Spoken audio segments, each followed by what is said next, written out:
Good evening, friends.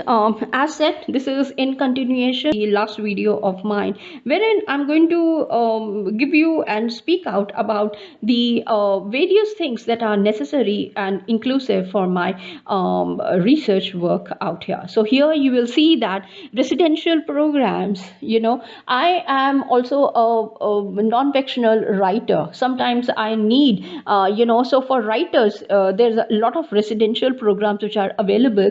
You can just go to a hill station, they give you a room, a library, and a place to just to sit and write, and it's like a memory for you. And once they you come back, they ask you, okay, we have provided you all these facilities, wherein traveling, your food, your lodging, everything is free. You are just qualified, and it's like a heaven to come up with these kind of programs, and you are there and you're just focusing on your research. And once you complete with your research, you're going to thank this particular residence which has offered the services to complete with your research work. Then retreats. Now I have seen there are such a wonderful retreats taking place both in India as well as in other countries, and they are awesome because from morning 9 to 5 you are simply enjoying the workshop or whatever that retreat is meant for, and after that there are certain exercises which you need to do it. And I learned these retreats, about the importance about these retreats and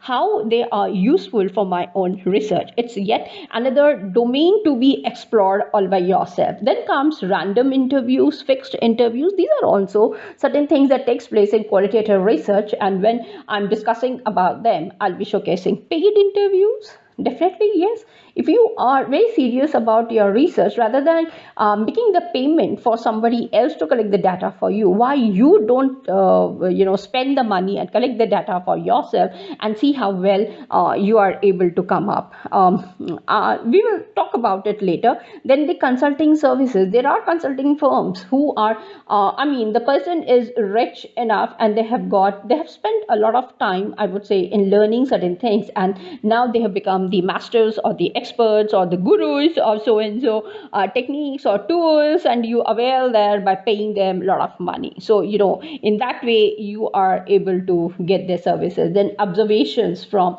WhatsApp, discussions over social media platforms. Now traveling, of course, yes. Now I love traveling from one place to another, and I thank my parents for this again, because they never stopped me. In fact, even my teachers, once I completed with my MA and I got enrolled myself to MPhil, and whenever I had these Christmas break or the autumn break or summer vacation, I never used to stay at home. I used to just travel a lot. And I know my father, my dad, in fact, he always encouraged me, saying that tomorrow, if I'm not there in your life, you should be knowing how to book your own tickets, how to travel, how to take care of yourself. So that motivated me. And one more thing that he always nurtured me is that you will learn a lot while traveling rather than in classrooms. And even my paternal grandfather, he used to tell me the same thing. So while traveling, let it be in buses or in metros or trains, ships, flights, etc. And a person like me who is a born conversationalist, I start off with my discussion, and it does not take much time for me to go ahead and start off with a conversation or a discussion with the opposite person. And once I kick myself and the person has taken over, then I keep mum, because I'm receiving a lot of knowledge, and that knowledge I cannot get anywhere from the books or the newspapers or magazines or any kind of a secondary source. Also, it is authentic first person experiences and the first person knowledge that I'm getting it. So I just have to either record the entire thing, or I just have to memorize what was the entire flow of that narration and go ahead and store it somewhere. Now that storing is what I call it as records. So are you taking care of them? And you will learn a lot through observations, through your conversations, through your discussions, through your patient listening to the other person. Also you will be learning. Then meeting various individuals. Now it's not necessary that when you are traveling or you are meeting somebody, you just have to see that what kind of a person, because you see culturally they have a different mindset, set. Culturally, they might have a different belief set. Now, you should have that much of patience to understand, lend your ears, don't boss over them. Just keep mum and see what is the excitement. And this exactly had happened when my trip to Thailand, and after the 3 day conference, and when I was introduced to these 15 to 16, I could see that excitement. I don't go ahead and compel myself over them. I try to take the information from them, and while they are sharing, they are full of excitement, and you can see those that twinkling eyes, which is ready to give you the information.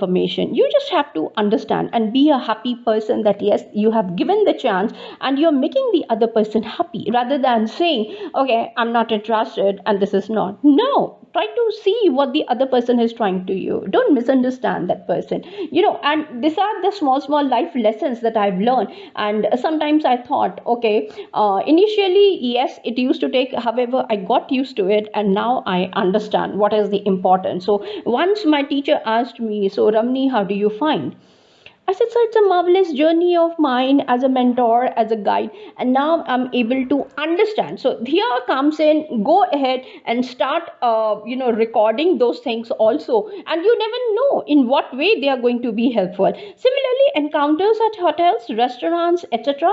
Now, get-togethers, parties and weddings, publishers, newspapers, journals, online libraries, online databases, firms, companies, organizations, posters, all kind of posters, e-posters, physical posters. Even if you're going for a seminar or a conferences and somebody is asked to prepare a poster, see that poster and understand the story behind it. Come back and you can write and you can think about all by yourself about them. Then banners, hoardings, advertisements, web films, NGOs, entrepreneurs and startups, repositories, digital services, then online analytical tools which are available, questionnaires, surveys, Google groups, then I would say hangouts and question and answer rounds. And nowadays with pandemic, I should say COVID-19 that is spread across like anything, you are able to see that the world around you, instead of just spreading the viruses, there is something else also. See what is that something else coming to your domain, which is